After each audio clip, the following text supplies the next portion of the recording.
ఈ రోజుకి కూడా నేను చెప్తా ఉన్నా, ఓడిపోయాం పర్వాలా, ప్రతిపక్షంలో కూర్చొని ఉండం అది పర్వాలా, మళ్ళీ రీలు వెనక్కి తిరిగి మళ్ళీ అదే రోజుకు మళ్ళీ తిరిగి వెళ్ళి కనీసం ఇలా జరుగుతుందని తెలుసు కదా ఇప్పుడు ఎలా చెప్తావు అని చెప్తే మళ్ళీ ఆ రోజు వచ్చినప్పుడు ఇదే విధంగానే మళ్ళీ చెప్తా.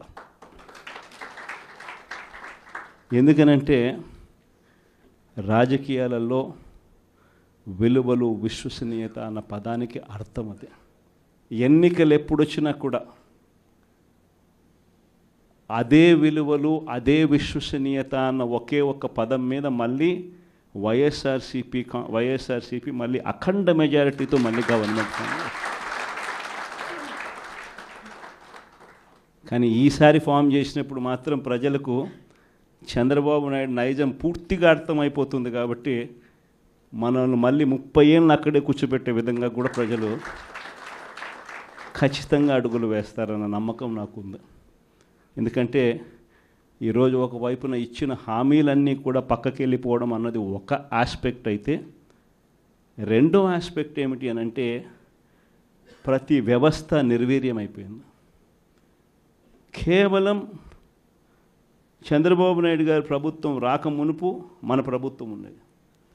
మళ్ళీ మన ప్రభుత్వంలో ఎలా ప్రతిదీ కూడా ఎలా పగడ్బందీగా ఎలా జరిగింది, చంద్రబాబు నాయుడు ఎందుకు చేయలేకపోతున్నాడు, ఈ చర్చ ప్రతి ఇంట్లోనూ కూడా జరుగుతూ ఉంది.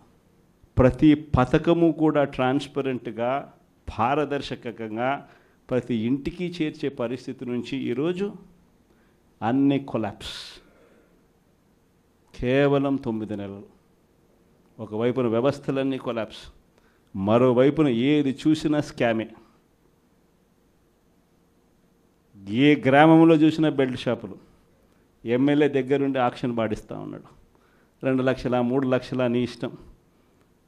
ఆ 2 లక్షలు కట్టడానికి పోలీసులు సపోర్ట్ చేస్తారు, దగ్గరుండి మద్యం అమ్మేట్టుగా.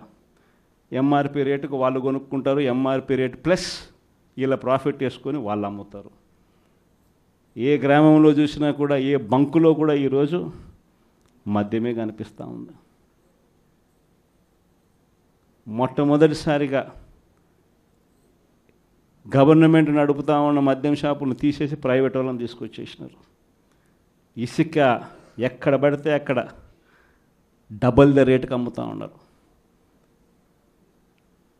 ప్రతి నియోజకవర్గంలోని ప్యాకాట క్లబ్బులు ఎక్కడ పడితే అక్కడ కనిపిస్తూ ఉన్నాయి.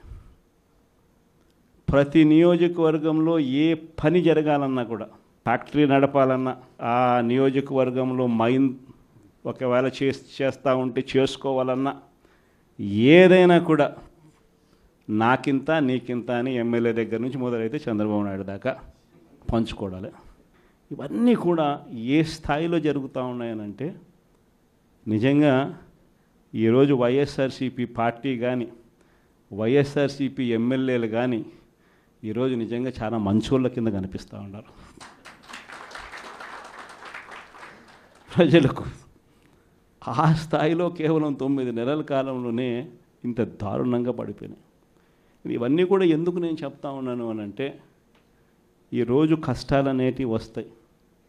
ప్రతిపక్షంలో ఉన్నప్పుడు, రాజకీయాలలో మరీ ముఖ్యంగా ఉన్నప్పుడు ప్రతి ఒక్కరూ కూడా ఒక్కటే గుర్తుపెట్టుకోవాలి, కష్టం రానిదే సుఖం రాదు. ప్రతి మనిషి జీవితంలో కూడా కష్టాలు సుఖాలు అనేది పార్ట్ అండ్ పార్సల్. ప్రతిపక్షంలో ఉన్నప్పుడు మన కష్టాలు కనిపిస్తాయి, కానీ ఆ ప్రతిపక్షంలో ఉన్నప్పుడు ఆ కష్టాలలో వచ్చినప్పుడు మనం ఆ కష్టాలను ఎలా ఎదుర్కొంటాం అన్నది మనల్ని లీడర్లు చేస్తాయి.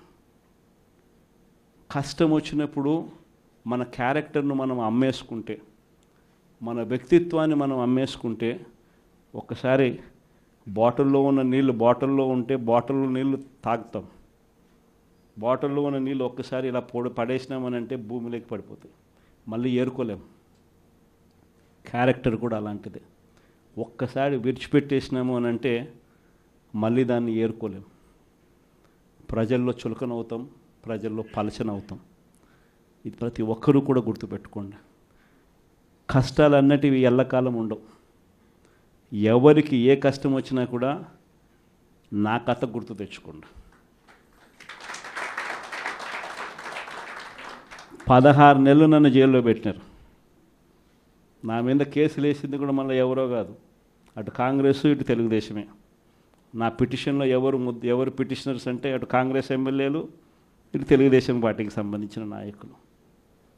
కేవలం రాజకీయంగా ఎదుగుతున్నాను అని ఒకే ఒక కారణంతో దొంగ కేసులు బనాయించారు. 16 నెలలు జైల్లో పెట్టినారు. కానీ ఏమైంది? బయటికి రాలా? ముఖ్యమంత్రి కాలా?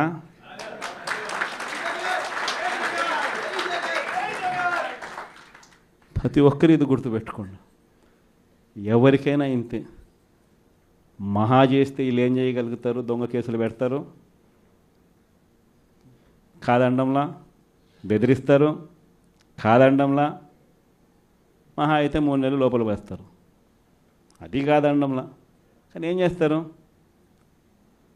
3 నెలల తర్వాత మళ్ళా వస్తాం, రెట్టించిన ఉత్సాహంతో మళ్ళా పనిచేస్తాం.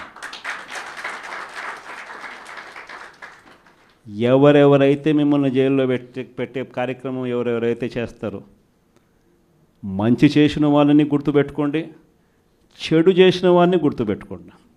ఇద్దరిని గుర్తుపెట్టుకోమని చెప్తాను. ఊరికే చూస్తూ ఊరుకోం. వైఎస్ఆర్ కాంగ్రెస్ పార్టీ బ్రతుకుతుంది. వైఎస్ఆర్ కాంగ్రెస్ పార్టీ ఈ రాష్ట్రాన్ని ఏలుతుంది అని కూడా ఈ సందర్భంగా చెప్తాను.